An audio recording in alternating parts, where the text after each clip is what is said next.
the ayat of Surah Al-A'raf continue. I would also encourage you on your own time to read Surah number 7. It's not that far in. This is the ayat in the teens. So when you start the surah, by the time you get to the 26th ayah, that's where the story is, right? Even before then. So it's not a lot of reading. And it'd be interesting for you and beneficial for you to start reading and even start asking questions of your own or writing contemplations of your own in your notes as you read the Quran, because that's something we're supposed to do. One of the things Allah Azza wa Jal mentions in Quran about our relationship with the Quran is He calls it ayatun lis-sa'ilin. These are ayat for people who ask questions.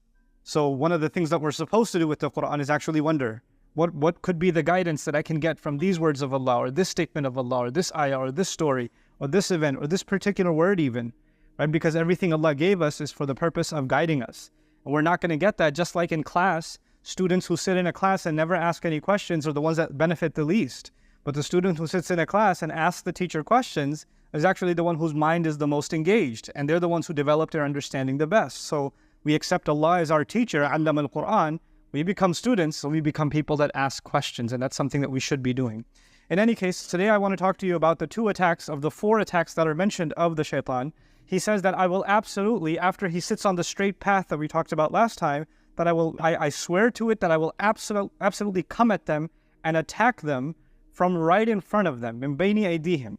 And then he says, وَمِنْ خَلْفِهِمْ, and from behind them. So those are the 2 attacks I want to talk to you about this week. But today, the front and from behind. So let's talk about what's ahead.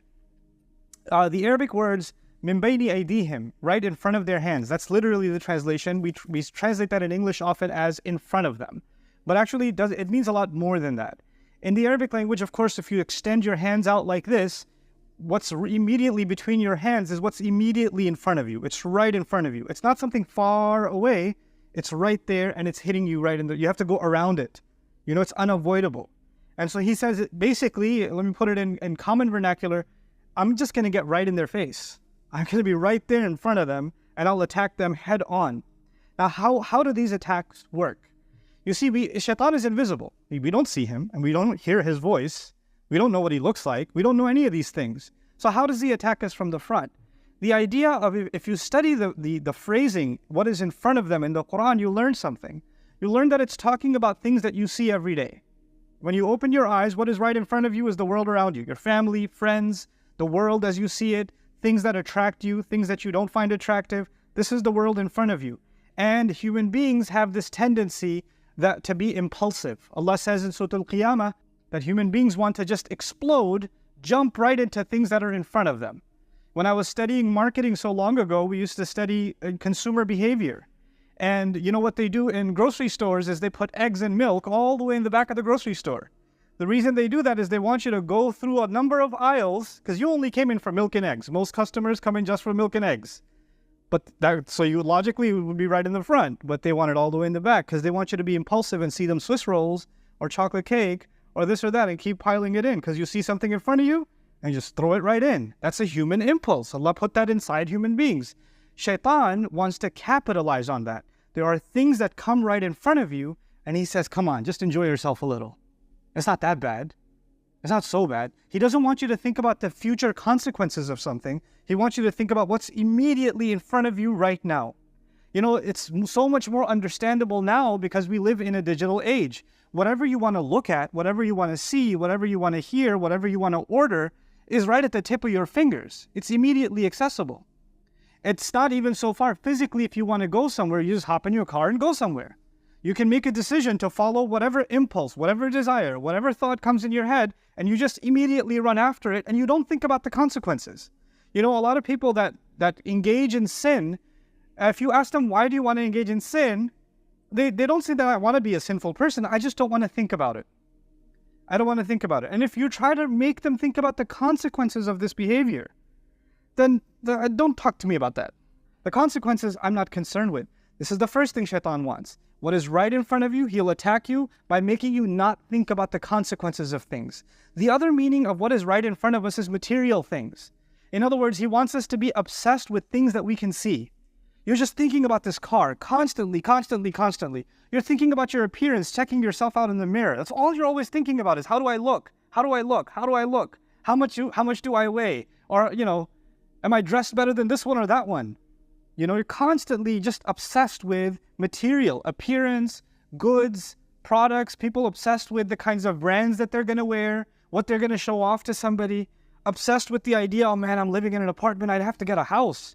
It's so embarrassing, I live in an apartment, I have to, by whatever means, I got to get into a house because that's what's in front of me. You drive by a nice neighborhood where you see the houses and the car just automatically slows down and you just kind of, your mind goes in your head, you're already living in there, And he wants you to be obsessed with that. Now, wanting those things in and of itself isn't bad.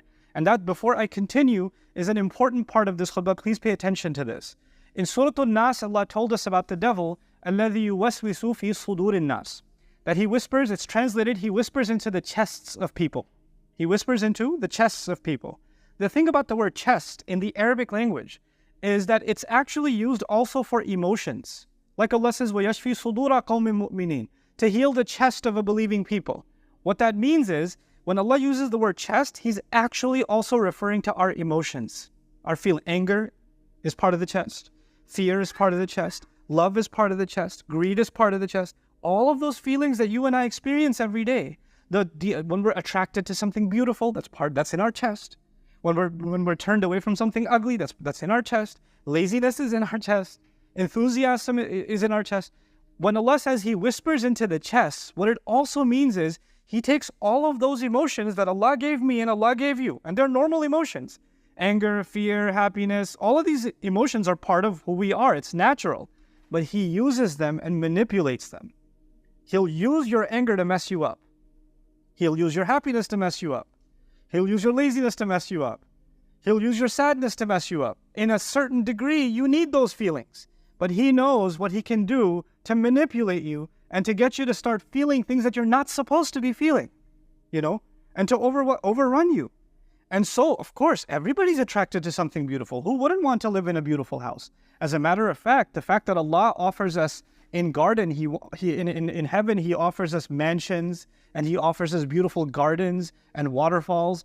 Why would we be attracted to that stuff if we're not interested in it now? It's the fact that Allah made us attracted to those things now is what makes heaven so appealing, right? So those things that are beautiful, us attracted to them is natural. What does Shaitan want to do? He wants to take that feeling out of balance. I will do anything I can to get it. I don't care about the consequences. It's in front of me. I want it right now. Let me give you an analogy to help you understand this as opposed to what Allah is offering. If somebody came to you and made you an offer, look, I have a house. Here's a picture. Beautiful mansion. It's the most beautiful house, and it's in front of the beach, and it's on top of a cliff. It's got this gorgeous view. It's exactly the kind of interior you wanted, exactly the kind of exterior you wanted.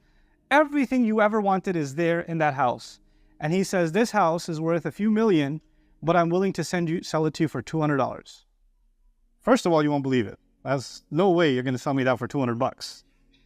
But then he furthers the offer. He says, listen, guaranteed, I'm giving it to you for $200, but the only thing is, you can have it after 15 years. You can't have it right now. So I need the $200 now, but you can have it after 15 years. Okay? There's no way you'd take that deal. It's a scam. But basically, that's what Allah is offering. He says, here's heaven. Doesn't take much to get in it. I'm not asking for a lot, but you can't go now. You can't go now. And the devil comes along and says, look, I'm not giving you a mansion in heaven. I'll give you much less. But the thing is, I'll give it to you right now. It's cheap. Just do it right now. It's much easier. You don't have to pay anything to me.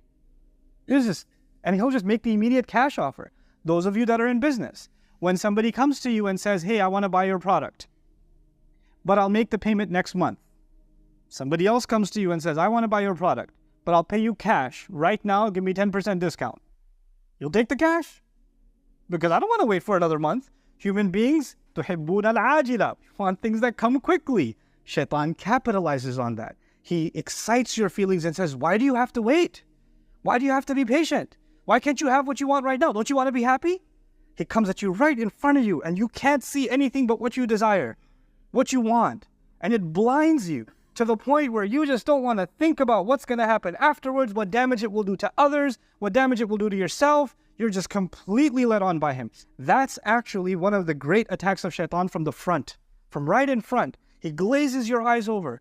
And then Allah Azza wa Jal describes, about min bayni aydihim is about the future.